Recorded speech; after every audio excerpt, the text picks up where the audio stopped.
ಮಹಿಳಾ ಕೋರ್ಟ್ನಲ್ಲಿ ಭರ್ತಿ ಮಾಡೋದಕ್ಕೆ ಗಂಭೀರ ಚಿಂತನೆಯನ್ನ ನಡೆಸಲಾಗಿದೆ. ಇತ ಗಾಯತ್ರಿ ಶಾಂತೇಗೌಡಗೂ ಕೂಡ ಸಮಾಧಾನ ಮಾಡೋದಕ್ಕೆ ಪ್ಲಾನ್ ನಡೀತಾ ಇದೆ. ಉಮಾಶ್ರೀಗೆ ಕೋಕ್, ಗಾಯತ್ರಿಗೆ ಉಪಸಭಾಪತಿ ಹುದ್ದೆಗೆ ಚಿಂತನೆಯನ್ನ ನಡೆಸಲಾಗ್ತಾ ಇದೆ.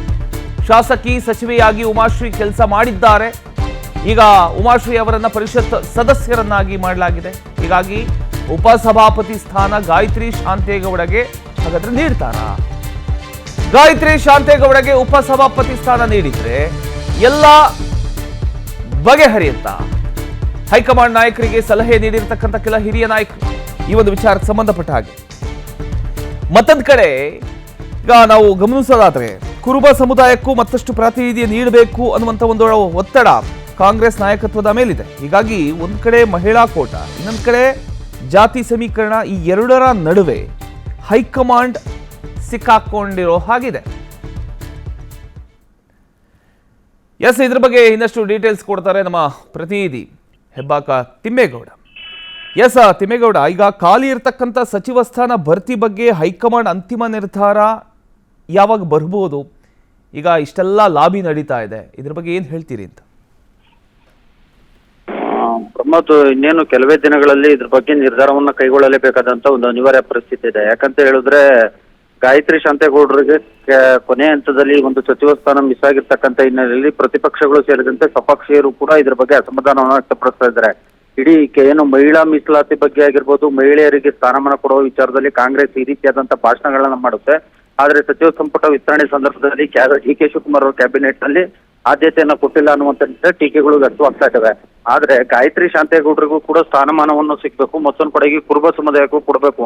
ಯಾಕಂತ ಹೇಳಿದ್ರೆ ಕುರುಬ ಸಮುದಾಯದಿಂದ ಯತೀಂದ್ರ ಸಿದ್ದರಾಮಯ್ಯ, ಬೈರತಿ ಸುರೇಶ್ ಇಬ್ಬರೇ ಸಚಿವರಾಗಿರ್ತಕ್ಕಂಥ ಹಿನ್ನೆಲೆಯಲ್ಲಿ ಇನ್ನೊಂದು ಉಳಿದಿರ್ತಕ್ಕಂಥ ಸಚಿವ ಸ್ಥಾನಕ್ಕೆ ಕುರುಬ ಸಮುದಾಯದವ್ರಿಗೆ ಆ ಒಂದು ಸ್ಥಾನವನ್ನು ತುಂಬಬೇಕು. ಆದ್ರೆ ಗಾಯತ್ರಿ ಶಾಂತೇಗೌಡರ ಒಂದು ಸಚಿವ ಸಂಪುಟ ಸೇರ್ಪಡೆಗೆ ಸಂಬಂಧಪಟ್ಟಂತೆ ತೀವ್ರ ವಿರೋಧ ವ್ಯಕ್ತವಾಗಿರ್ತಕ್ಕಂಥ ಹಿನ್ನೆಲೆಯಲ್ಲಿ ಇದೀಗ ಸಿದ್ದರಾಮಯ್ಯನವರ ಶಿಫಾರಸು ಕೂಡ ಜಾರಿ ಆಗ್ಬೇಕು, ಗಾಯತ್ರಿ ಶಾಂತೇಗೌಡರಿಗೂ ಕೂಡ ಸಮಾಧಾನ ಮಾಡಬೇಕು, ಮತ್ತೊಂದು ಕಡೆಗೆ ಮಹಿಳೆಯರಿಗೂ ಕೂಡ ಆದ್ಯತೆ ಕೊಟ್ಟಂತಾಗಬೇಕು.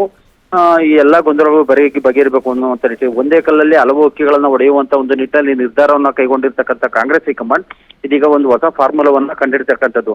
ಅದೇನು, ಹಿರಿಯ ಸಚಿವರಾಗಿರ್ತಕ್ಕಂಥ KH ಮುನಿಯಪ್ಪನವರಿಂದ ರಾಜೀನಾಮೆಯನ್ನ ಪಡೆದು ಅವರ ಪುತ್ರಿಯಾಗಿರ್ತಕ್ಕಂಥ KGF ಶಾಸಕಿ ರೂಪಕಲಾ ಶಶಿಧರ್ ಅವ್ರಿಗೆ ಸಂಪುಟಕ್ಕೆ ಸೇರ್ಪಡೆ ಮಾಡಿಕೊಳ್ಳುವಂಥದ್ದು. ಮತ್ತೊಂದು ಕಡೆಯಾಗಿ ಇನ್ನೊಂದು ಉಳಿದಿರ್ತಕ್ಕಂಥ ಸಚಿವ ಸ್ಥಾನಕ್ಕೆ ಸಿದ್ದರಾಮಯ್ಯನವರ ಶಿಫಾರಸ್ಸಿನಂತೆ ಬ್ಯಾಡಗಿ ಶಾಸಕ ಶಿವಣ್ಣನವ್ರಿಗೆ ಸ್ಥಾನವನ್ನ ಕೊಡುವಂಥದ್ದು.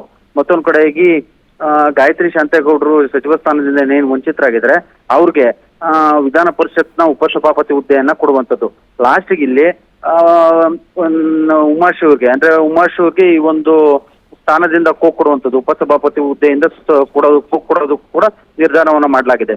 ಯಾಕಂತ ಹೇಳಿದ್ರೆ ಈಗಾಗಲೇ ಉಪಸಭಾಪತಿ ಆಗಿರ್ತಕ್ಕಂಥ ಏನು ಉಮಾಶ್ರೀ ಅವರು ಏನಿದ್ರೆ ಈ ಹಿಂದೆ ಅವರು ತೇರದಾಳ ಟಿಕೆಟ್ ಅನ್ನ ಕೊಟ್ಟು ಅವರನ್ನ ಕಾಂಗ್ರೆಸ್ ಶಾಸಕರನ್ನಾಗಿ ಕೂಡ ಮಾಡಲಾಗಿತ್ತು. ಮತ್ತೊಂದು ಕಡೆಗೆ ಅವರಿಗೆ ಸಚಿವ ಸ್ಥಾನವನ್ನು ಕೂಡ ನೀಡಲಾಗಿತ್ತು 2013ರ ಸಿದ್ದರಾಮಯ್ಯನವರ ಸರ್ಕಾರದಲ್ಲಿ.